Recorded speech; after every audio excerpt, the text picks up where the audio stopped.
नमस्कार। आमे किपरि शिखु देखिबा पाए आज आमे माने किछि समय बिताइबाकू जाउछे। से किपरि नूतन कथा को शिखन्ते ता संपर्क रे किछि प्रश्न मु डॉक्टर भारती को पचारिबाकू जाउछि। ठीक अछि भारती, मते कुह तुमे केतेबेले धीरे धीरे शिख? मु जेतेबेले विषय को और मो शिक्षक को शिक्षादान को पसंद करे नहीं, मु सेतेबेले धीरे धीरे शिखे। ठीक अछि, मु जेतेबेले भोकिला थाए सेतेबेले धीरे धीरे शिखे। मु जदि खाइ न थाए मु कदाबी शिखि पारिबे नाही। मते एबे तुमको पचारिबाकू दियो, तुमे केतेबेले शीघ्र शिख? मु जेतेबेले विषय को पसंद करे सेतेबेले शीघ्र शिखे। एहार अनेक गल्प थाए एवं शिक्षक मते सम्मान करंदी। शिक्षक उत्तर देबाकू मते सुजोग दियंती। वर्तमान मु जेतेबेले तुमको पचारिबाकू जाउछे तुमे केवल मते मुख्य शब्द रे कुह। ठीक अछि, मु केतेबेले धीरे धीरे शिखे ता मु तुमको कहिबी। अच्छा, मु भाबुछि जे मु ए कथा को तुमको कहि सारिछि। जेतेबेले मु भोकिला थाए सेतेबेले मु धीरे धीरे शिखे। जेतेबेले जोरे गीत बाजे मु शीघ्र शिखे। तापरे मोर शिक्षण बेग बढ़ी थाए। मते एबे तुमको कहबाकू दियो जे तुमे केतेबेले शिक्षण को सहज अनुभव कर? जेतेबेले वीडियो सबु थाए मु शिक्षण को सहज अनुभव करे। वीडियो गुडी को केतेबेले? जेतेबेले विषय वस्तु दृश्यमान वस्तु सहित लेखा होई थाए मो एहाको सहज माने करे।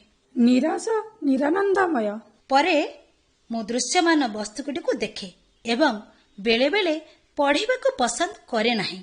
दृश्यमान वस्तु गुडिक सह मु केवल अर्थ तैयारी करे। ठीक अछि, मु निश्चित जे तुमे पाठ्य पुस्तक रु शिखिछ। स्मृतिर गली को फेरियास एवं मते कुह तुमे पाठ्य पुस्तक रु शिक्षण को किपरि अनुभव कर? तुमे मो सूचना को भूलिगल। केवल केतेक शब्द, गोटिए शब्द। मो पाठ्य पुस्तकर पठन को भल पाए। सेगुडिक मो संपद।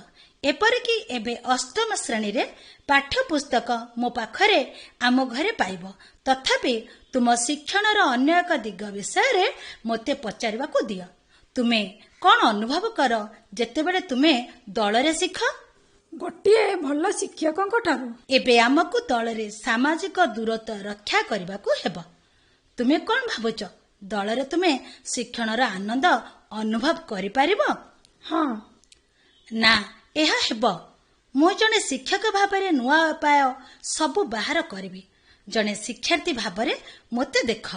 मु किपरि दल रे शिक्षे मते कहबाकू दियो। मु सबु बेले दल रे आधिपत्य विस्तार करिथाए। मु अन्य मानकू कहबाकू दिए नाही। वर्तमान एहार अन्य दिग गुडी को देख। अन्य दुईटी कथा मोर तुमको कहबाकू अछि। मु आशा करे मते उत्तर देबाकू तुमर धैर्य अछि। तुमे काहाठारू उत्तम रूपे शिख? मु जेतेबेले शांत थाए। हाँ, मु केही जनक ठारू भल शिखे जिए सबु बेले हसंते और खुशी थांती। शेषरे तुमे केतेबेले शिक्षण को उपभोग कर?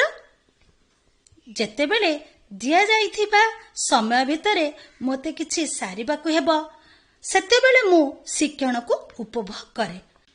जदि तुमे मो पाई चाप सृष्टि करिबो मु एहाको उपभोग करिबा आरंभ करे।